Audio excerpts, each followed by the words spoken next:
چرا بعضیا با اینکه خیلی زیاد کار میکنن ولی هیچ وقت پول وارد زندگیشون نمیشه؟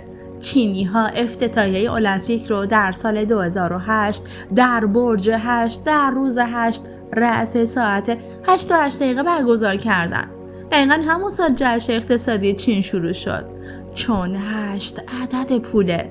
یا فروشگاه زنجیره‌ای والمارت، جزو قدیمی‌ترین فروشگاه‌های فیزیکی که با وجود کرونا نه تنها بسته نشد بلکه رشدش بیشتر شد، چون تمام قیمت‌های فروشگاه آخرش 8.